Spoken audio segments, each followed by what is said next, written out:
When you consider the range of activities undertaken in warehousing, you can appreciate the need for an evaluation of basic risks to health and safety. This programme has been devised for warehouse management and aims to give guidelines on UK regulations which require you to assess the workplace, work equipment and tasks. The objective is to reduce the risk of injuries throughout the workplace. During Section 1, we'll be looking at your legal duties, what legislation may be relevant, and the importance of training. Section 2 deals with the working environment, welfare and emergencies. Section 3 covers work equipment, including storage systems, automated systems, and mechanical handling devices. Section 4 covers occupational health and electrical safety. Section 5 deals with vehicle operations. Section 6 looks at manual handling and includes a sample risk assessment. So let's start with Section 1. Under the Health and Safety at Work Act, you have a general duty to look after the health, safety and welfare of employees and the health and safety of certain other people, for example visitors.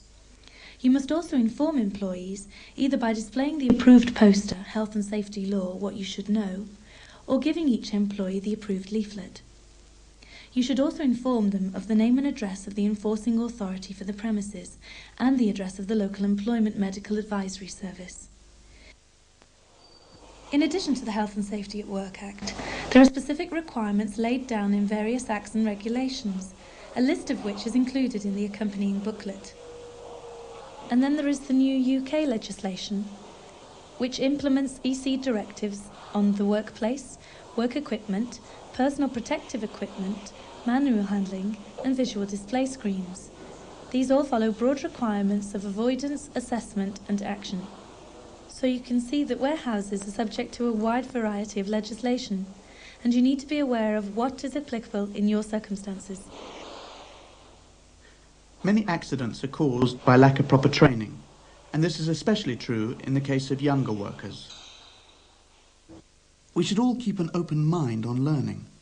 Because a work practice has been in existence for 20 years or more, it doesn't mean it cannot be improved, especially where risks of injury are concerned.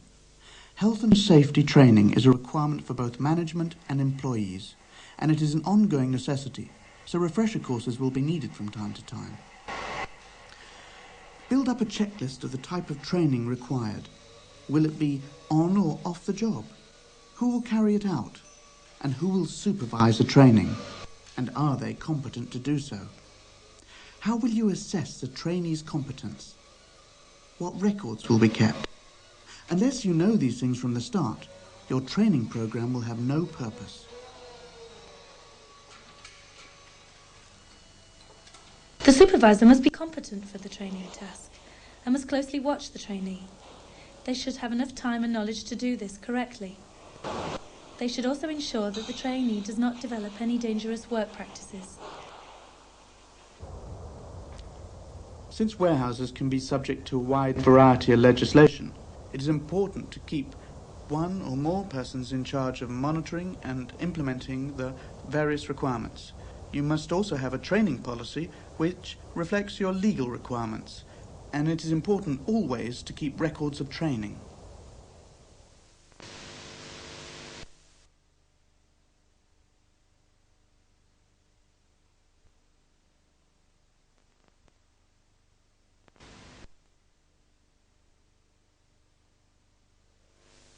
The temperature in the workplace should not be less than 13 degrees centigrade. Where this isn't possible, because of transportation of goods and personnel through outside openings, etc., then workers should be provided with suitable protective clothing and somewhere to warm up. Adequate lighting, whether artificial or natural, is vital to health and safety at work, both for pedestrians and drivers. There should be an even distribution of lighting without shadows. Where personnel are allowed access to mezzanine floors, all openings and edges of the floor should be guarded to prevent falls, and there should be a safe means of access. It's important that any section of guard that's removed for loading by lift truck should be replaced as soon as the loading is complete. Many accidents at work are caused by people tripping over rubbish, slipping on spills, etc. So it's vital to have a good housekeeping policy which ensures that all areas are kept clean and tidy at all times. In general, if loading or unloading doors are open throughout the working day, these will provide sufficient ventilation. However, if the warehouse contains combustion equipment or plant, then you should ensure that there's sufficient ventilation to prevent the build-up of toxic fumes, such as carbon monoxide. There should be a regular inspection of the warehouse and repairs undertaken, such as replacing lights, broken ventilation systems, etc. All relevant safety signs should be in place, in good condition, and clearly seen. Adequate toilet and washing facilities must be provided. They should be well ventilated and kept clean and properly maintained. Workers should have access to drinking water at convenient points. At all times when persons are at work, there should be at least one person appointed who will take charge of an emergency situation and first aid equipment in the absence of a qualified first aider. A qualified first aider is defined as a person who has undergone training and obtained qualifications approved by the HSE. A first aid box or boxes should be provided and contain only items that the first aider has been trained to use. It should not contain medication of any kind. Notices should be displayed giving the location of the first aid equipment and the name and location of the first aider or appointed person. Records should be kept of all incidents, the name of the casualty, the date, time and circumstances. These should be easily available for inspection.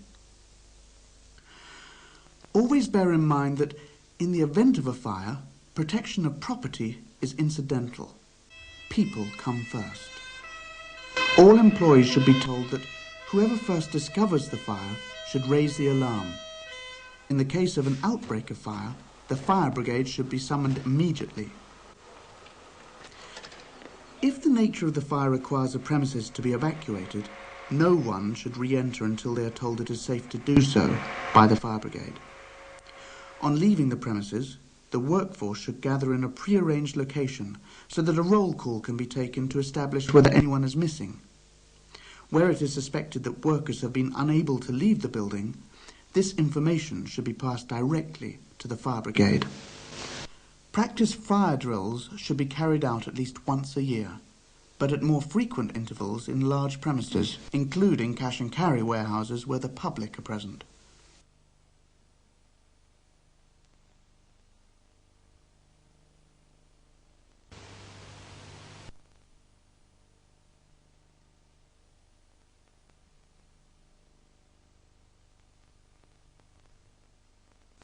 Mechanical handling devices are used extensively in warehouses. During this section, we'll outline the broad safety requirements of the main types of equipment. Hand truck and electrically powered truck operators must receive training which should include instruction on the loading of pallets and ensuring that the load is placed evenly. Wherever possible, the height of the load should not exceed the longest base dimensions of the pallet. This height may be exceeded if the load is shrink-wrapped or strapped. Lift trucks account for a large proportion of accidents in warehouses. Almost half of these are due to operator error arising from inadequate or no training. No person should be permitted to operate a lift truck unless he or she has been properly trained. Authorization in writing should only be given for the type or types of truck for which training has been successfully completed. Other factors which can cause accidents include unsuitable premises, poor layout and design of operating areas, and poor truck maintenance. If members of the public visit your premises, then you must take extra precautions in lift truck areas. You should use lift trucks with flashing warning beacons. Appropriate signs must be provided at strategic locations, and signs instructing lift truck operators to sound horns, etc. Have marked pedestrian routes and crossing places. Segregate the public from operating areas by providing barriers. You should provide workers with safety footwear and, if necessary, safety helmets. High visibility clothing offers additional protection and may be required under PPE regulations. If visiting drivers or their passengers are at any risk of falling items or forks piercing the cab, then they should be told to wait in reception or directed to a safe waiting area. Since lift trucks in unskilled hands can be dangerous, keys should only be issued to authorized drivers. When not in use, they should be parked in a designated area, with the engine off, forks lowered flat, and the brake applied. Disconnect the battery or turn off the gas. During the charging of lead-acid batteries, there's a risk of fire or explosion from the hydrogen given off in the process. The acid poses a risk to skin and eyes. Appropriate personal protective equipment should be provided and worn. There are several general precautions to be taken when dealing with batteries. Have a separate area or room for charging, with good ventilation, especially immediately above the batteries. There should be signs for no smoking and no naked lights. All scissor lifts should state the safe working load and display a notice warning that people should not under any circumstances work under the platform until it has been mechanically locked. Since any form of technology brings with it new hazards, these should be used by a competent, trained person and regularly inspected. The type of storage used will depend on the shape and fragility of the goods, but in many cases, if materials are to be moved by lift trucks, then they will be palletized.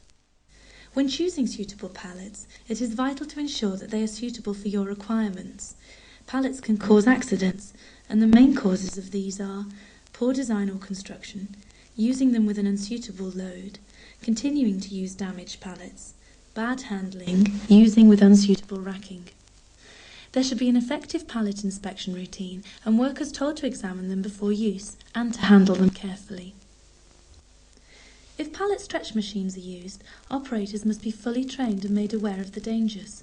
Some common hazards include trapping the body between the moving pallet and fixed structures or fixed parts of the machine, trapping hands in moving parts such as chains and sprockets, trapping feet between the power-driven turntable and its surround, or between the underside of the film reel carriage and the floor, trapping hands or arms between the top clamp and the load.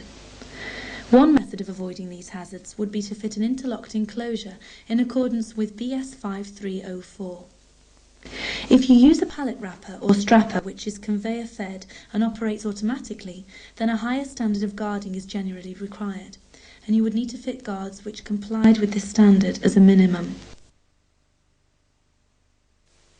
Trolley or roll containers are widely used, and because they're pushed by hand and are loaded manually, it's easy to forget that they're prone to abuse, which can make them unsafe. Training should be given on the loading and the use of this type of equipment, and workers made aware of any precautions to be taken, such as ensuring that locking pins are in good working condition, both before and after use, and that there are no projecting items. Safety footwear should be worn. All types of racking should be installed in accordance with the manufacturer's instructions on sound level floors. The maximum load should be clearly marked, and it should be inspected regularly for damage, especially from fork trucks. Keep a logbook for recording details of inspections, including any damage found and repairs undertaken. Impress upon workers the importance of reporting damage, however slight. Weakened racking could fail and injure workers or damage stock. Remember, racking used in constant low temperatures deteriorates more quickly and should have more frequent inspections. In aisles where personnel are engaged in manual work, there should be no access for mechanical handling plant.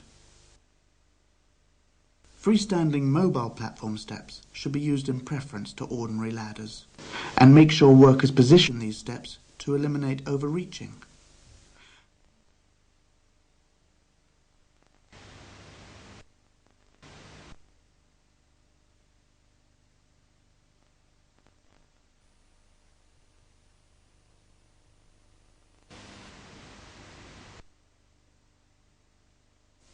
Protection against noise is covered in the Noise at Work regulations and also in new UK legislation already mentioned. Noise levels should be investigated and an assessment carried out. This will mean checking at each working area and anywhere that workers are required to go. If noise falls into Action Level 1, then personal protective equipment should be issued if requested. If it reaches the second action level, then ear protection must be provided for all workers and a zone sign must be displayed. Noise levels should be reduced wherever possible to try to eliminate risks. Whilst we're on the subject of personal protective equipment, under the Personal Protective Equipment Regulations, management should assess jobs and, if necessary, supply workers with suitable PPE, which will carry a CE mark and comply with current safety standards. You must also explain to workers why they have to wear it, what it protects them from, and train them in how to wear and store it after use. Under the COSH regulations, these substances should be clearly marked and stored in safe places. Workers involved in their handling must be fully trained. They must also be instructed in the risks arising from their work and the precautions that must be taken in the event of leaks and accidental spillage from packaging. The types of PPE appropriate for the substances stored should be at hand in case of any mishaps. All electrical equipment should carry suitable warnings and be marked so operators know which switch operates which machine. It should be maintained by a competent person. In most cases, this will mean a qualified electrician. Working areas should have sufficient socket outlets to avoid the use of adapters and trailing cables across floors.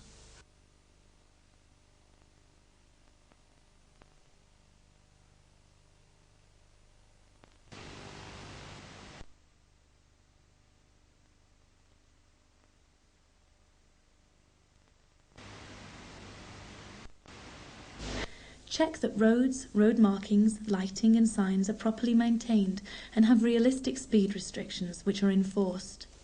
If road humps are used, there should be an alternative route for lift trucks.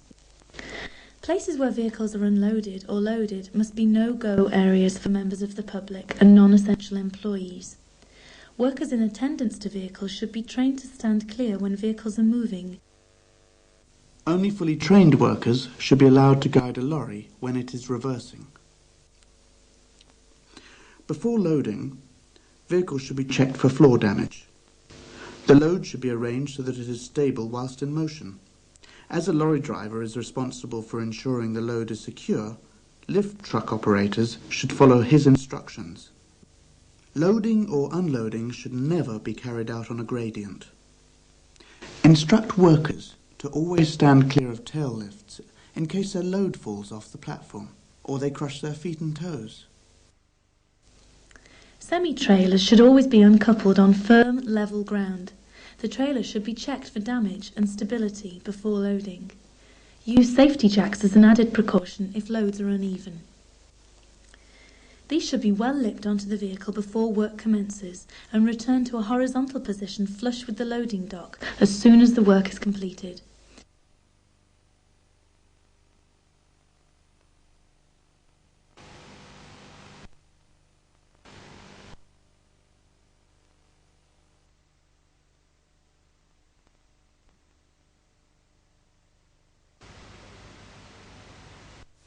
Incidents involving manual handling account for more than a third of all reported accidents in warehouses.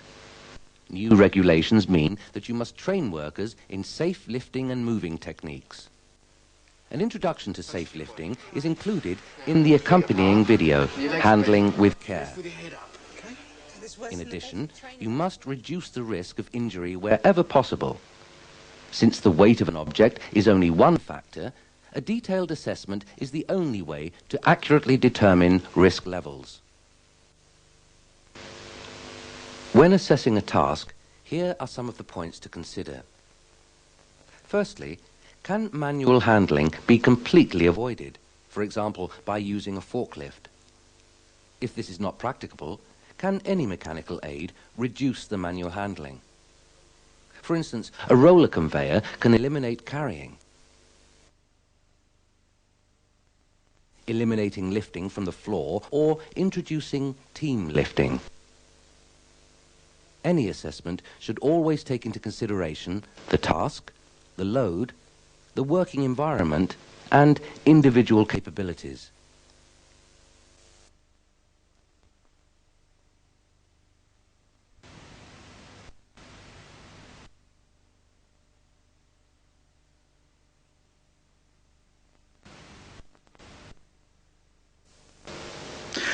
During this programme, we have looked at a number of areas in which you have responsibilities under the health and safety laws.